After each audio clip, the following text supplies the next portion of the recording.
दोस्तों, वीडियो के इस सेक्शन में हम सबसे इम्पॉर्टेंट बात करते हैं।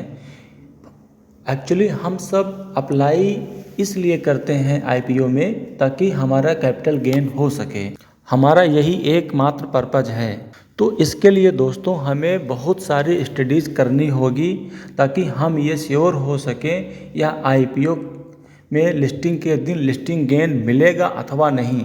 इसके लिए हम कंपनी के डिफरेंट पैरामीटर्स को चेक करेंगे और समझेंगे कि यह कंपनी लिस्टिंग गेन देने के लायक है अथवा नहीं। इसके लिए फ्रेंड हम सबसे पहले ये बात समझेंगे, देखेंगे, पढ़ेंगे कि कंपनी के ऊपर कोई केस तो नहीं चल रहा है। यदि कंपनी पर कोई केस चल रहा होगा दोस्तों, तो कंपनी के मैनेजमेंट का फोकस उस केस को रिजॉल्व करने में होगा। तो कंपनी ग्रोथ कैसे करेगी? यदि कोई केस चल भी रहा है तो उस केस का क्या मतलब है, केस क्यों किया गया है, किस सब्जेक्ट की वजह से कंपनी पर केस हुआ है। यदि वह केस कंपनी हार जाती है तो कंपनी के ऊपर क्या प्रभाव पड़ेगा, इसको समझने के बाद हम नेक्स्ट स्टेप पे आते हैं। कंपनी किस सेक्टर में बिजनेस करती है, उस सेक्टर का फ्यूचर कैसा है, ये हम सब बहुत इजीली समझ पाएंगे। इस कंपनी के कंपटीटर कौन कौन सी कंपनियां हैं, इस कॉम्पिटिटिव बिजनेस में आईपीओ वाली कंपनी की पोजीशनिंग कैसी है, मतलब क्या यह अपने कंपटीटर से बहुत नीचे है या एवरेज परफॉर्म कर रही है या अपर है। हमें इस बात का ध्यान ज़रूर रखना होगा दोस्तों। इसी सेक्टर में वर्क करने वाली कौन कौन सी कंपनी पहले से ही एक्सचेंज पर लिस्टेड हैं, उनका शेयर प्राइस तथा अर्निंग मीन्स पी रेशियो तथा इस न्यू आईपीओ वाली कंपनी की पीई रेशियो कितना है। यदि लिस्टेड कंपनी से इस आईपीओ वाली कंपनी का पी रेशियो ज़्यादा है तो कंपनी अपना आईपीओ महंगे प्राइस पर लाई है, मतलब हमें लिस्टिंग गेन मिलने की संभावना कम हो जाती है। लेकिन बात यहीं ख़त्म नहीं हो जाती दोस्तों, इसे आगे थोड़ा और अच्छे से समझते हैं। यदि पी रेशियो कम आता है तो इसका मतलब है इस कंपनी में लिस्टिंग के चांसेस पर्याप्त हैं, मतलब लिस्टिंग गेन के संभावनाएं बहुत ज़्यादा हैं। दोस्तों, मेरा एक्सपीरियंस ये रहा है कि कोई भी कंपनी का आईपीओ कभी भी सस्ते दामों पर नहीं आता है, क्योंकि कंपनी का प्रमोटर, इन्वेस्टर या स्टेक होल्डर कोई भी वह सस्ता क्यों बेचेगा। उसने भी तो लाभ कमाने के लिए ही कंपनी में इन्वेस्टमेंट किया था, तो आईपीओ को वह सस्ते दामों पर नहीं बेचेगा। इसलिए पी रेशियो लगभग कुछ ज़्यादा या लगभग सिमिलर ही रहते हैं। नेक्स्ट हम चेक करते हैं कंपनी का लास्ट 3 ईयर में फाइनेंशियल परफॉर्मेंस कैसा रहा है।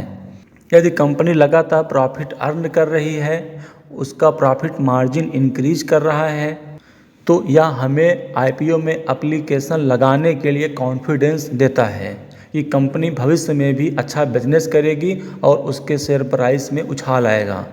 हमें ये भी चेक करना होता है कि कंपनी के ऊपर कितना कर्जा है, कंपनी का आईपीओ लाने का क्या पर्पज़ है, मतलब आईपीओ से मिलने वाले पैसे से कंपनी क्या करेगी। आईपीओ कैसा है, फ्रेश इशू है मींस न्यू इक्विटी कंपनी जारी कर रही है या ओएफएस है, दोनों है तो कितना कितना है। जैसा कि दोस्तों हमने पहले भी ओएफएस के बारे में डिस्कस किया है। यदि फ्रेश इशू होता है तो पैसा कंपनी के पास जाता है और कंपनी इस पैसे को अपने बिजनेस में लगाती है तो कंपनी ओवरऑल ग्रोथ करती है। तो ये भी हमें आईपीओ में एप्लीकेशन के लिए कॉन्फिडेंस देता है। अगला है दोस्तों आईपीओ का साइज़ कितना है, मतलब कितने करोड़ का आईपीओ है।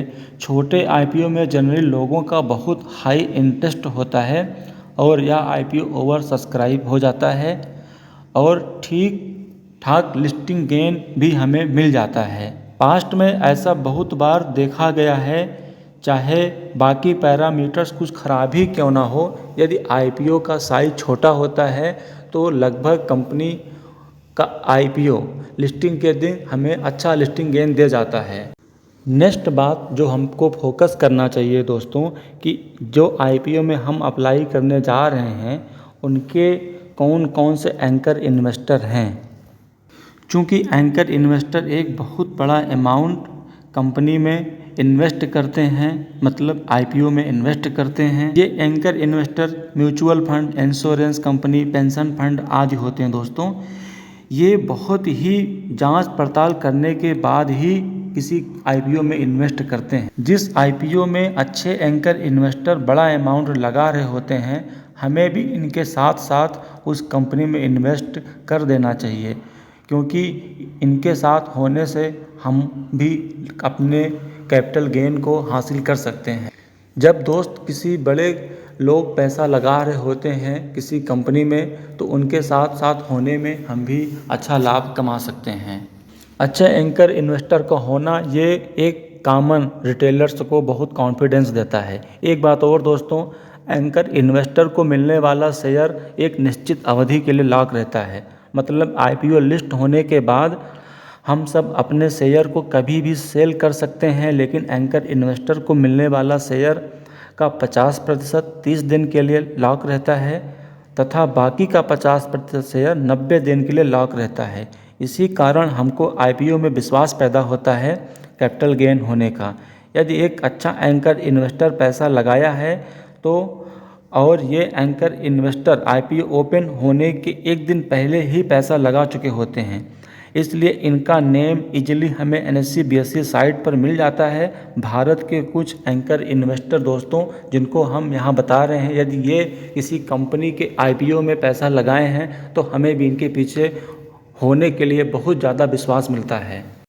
दोस्तों, भारत के कुछ प्रमुख anchor investor ICICI Prudential mutual fund, Edelweiss mutual fund, BNP Paribas arbitrage, HDFC mutual fund, integrated core strategy Asia, PTE limited, Aditya Birla sun life insurance company, Nippon India mutual fund, सरकारी pension fund global, Bandhan MF.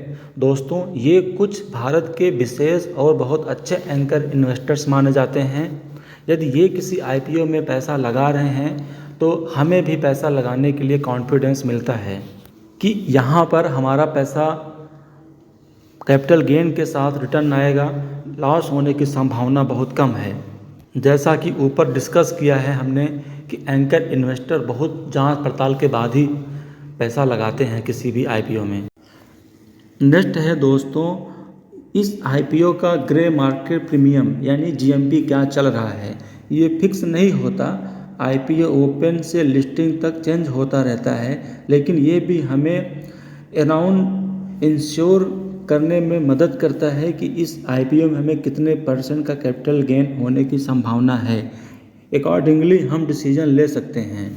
इसके साथ ही दोस्तों, और भी ज़्यादा ensure करने के लिए हमें एप्लीकेशन लगाने के लिए लास्ट डे का वेट करना चाहिए। यदि कॉन्फिडेंस नहीं आ रहा है तो तीसरे दिन लगभग 1 PM से लेके 2 PM तक वेट करें, फिर चेक करें कि रिटेल कैटेगरी में, एनआईआई कैटेगरी में तथा क्यूआईबी कैटेगरी में अब तक इस आईपीओ में कितने गुना सब्सक्रिप्शन हो चुका है।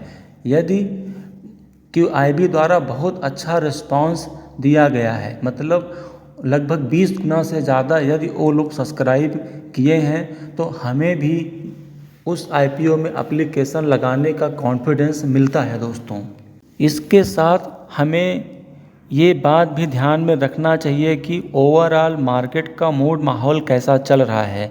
वैसे कोई भी आईपीओ कंपनी तभी लाती है जब मार्केट का मूड ओवरऑल तेज़ी का होता है, क्योंकि ये कंपनी के स्टेक होल्डर इन्वेस्टर भी अपना शेयर हाई प्राइस पर आईपीओ के रूप में सेल करके बड़ा प्रॉफिट बनाने की इच्छा रखते हैं।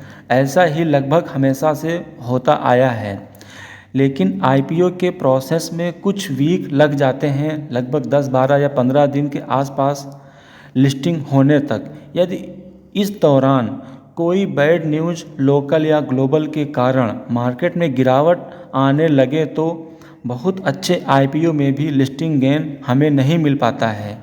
अपने ऑफर प्राइस से कम प्राइस पर भी ये आईपीओ वाले शेयर हमें मिल जाते हैं।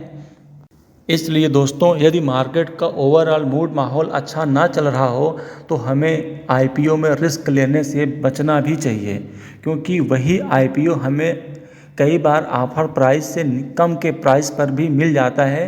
यदि हम लॉन्ग टर्म में उस कंपनी में इन्वेस्ट करना चाहते हैं तो हमें वेट करना चाहिए। दोस्तों, ये कुछ बातें थी जिनको ध्यान में रखा जाए और बारीकी से यदि हम स्टडी करते हैं तो आईपीओ में हम लगभग हर बार कैपिटल गेन अच्छा अर्न कर सकते हैं, या हम कहें कि ख़राब कंपनी में अप्लाई करने से बच सकते हैं जहां हमें नुकसान होने का खतरा है। हम उस आईपीओ से खुद को बचा सकते हैं। दोस्तों, यदि आपको अभी भी कोई कन्फ्यूजन है, कोई क्वेश्चंस है तो कमेंट करके ज़रूर सवाल पूछें, आपको आंसर मिलेगा। यदि आपको ये वीडियो पसंद आई हो तो लाइक करें, अपने दोस्तों के साथ शेयर करें, चैनल को ज़रूर सब्सक्राइब करें। Thank you, bye bye. मिलते हैं नेक्स्ट वीडियो में दोस्तों। Happy learning.